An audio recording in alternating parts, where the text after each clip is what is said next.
在逗我吧？哈，什么鬼啊 You are no better than us. People still get shot out on the street.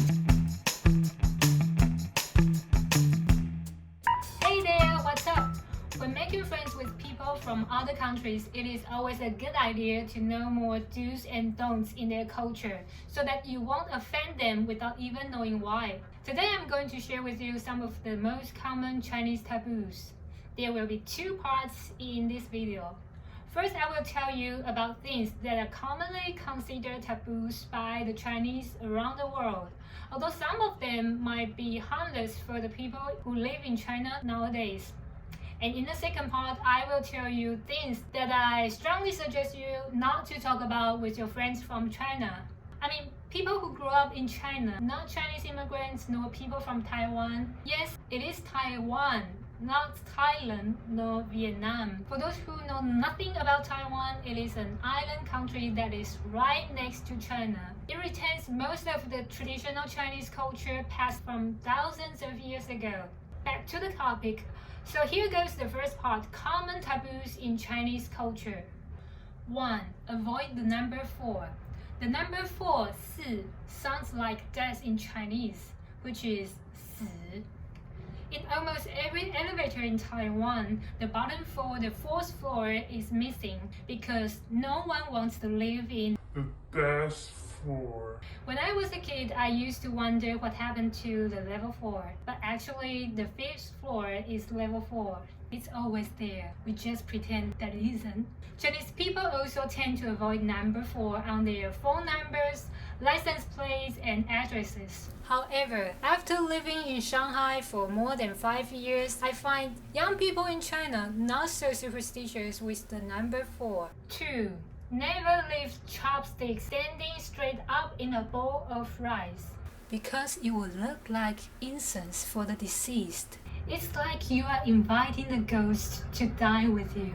However, some colleagues of mine from China seem to have no idea of such taboo. They would stick a rice spoon, which I don't have one, but you get the idea, right in the middle of a rice pot. And they would be scolded by one of my Taiwanese colleagues for doing that. No, it didn't look like incense, but it looked like a tombstone. 3. Do not give anyone shoes, umbrellas, or clocks for presents. Giving someone shoes would mean you wish him or her to go away. And the word umbrella, 伞, sounds similar to the word 散, which means to fall apart. So it would mean that your relationships would fall apart. And this one, okay, this is a watch, I know, but I don't have a clock. Well, who has a clock nowadays? Everyone uses iPhone. Anyways, giving away a clock, sòngzhōng, sounds exactly the same as a funeral ritual in Chinese. So obviously, it's a big no-no. A friend of mine once told me that you should never give anyone medicine for free. She came visit me, bringing so many things, and refused to take my money, except she would only take money for the medicine that I asked her to buy for me. Because she said, giving someone medicine means you wish him or her to be sick. But such superstition is not common in younger generation in China, especially in big cities like Shanghai. So you might be curious that if, like I said, people in China didn't really care about these taboos, does it mean that they don't have any kinds of taboos? Of course they do. There are two things that you never want to talk about with your friends from China, unless you want to ruin your friendships. 1. Don't talk about LGBT with your friends in China. Many of my Chinese friends cannot imagine their world with homosexuals, let alone bisexuals and transgenders. If you tell your Chinese friend that you're gay, the conversation will probably go like, 你在逗我吧？ You're kidding me, right? And you say, no, I mean it, I'm gay. 哈，什么鬼啊 Haha, crap. They might refuse to accept the fact that they actually know someone that is gay. For them, it's like this LGBT thing only exists in a myth. Yes, they've heard of it. They know that there are transgenders in Thailand too, but they just can't imagine anyone around them could be gay. If you're in Taiwan, no worries, you are safe. Taiwan is the first country in Asia to legalize same-sex marriage. This surprises many of my friends in China. They reacted in an unbelievable and sarcastic tone. 哇，你们好先进啊！ Wow, you guys are so advanced. 2. Don't talk about freedom or being liberal.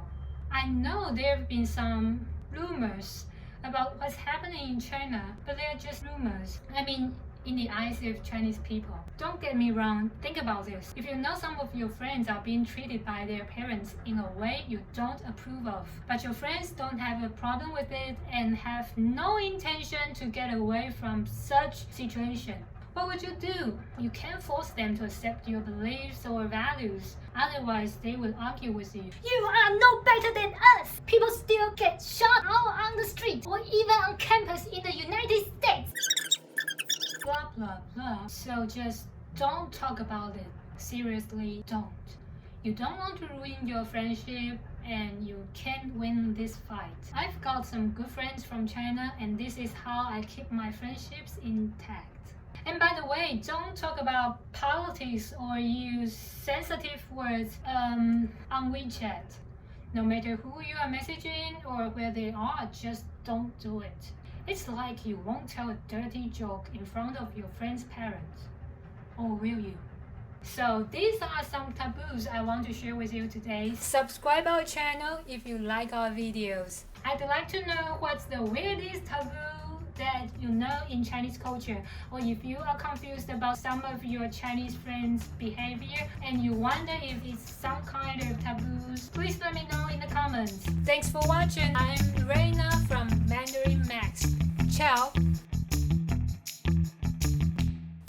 For you who are still watching, I want to make clear of one thing. If your friends tell you that they are being mistreated by their parents and they really want to change this situation, you should help them in any ways you can, legally of course, because that's what we do as human beings.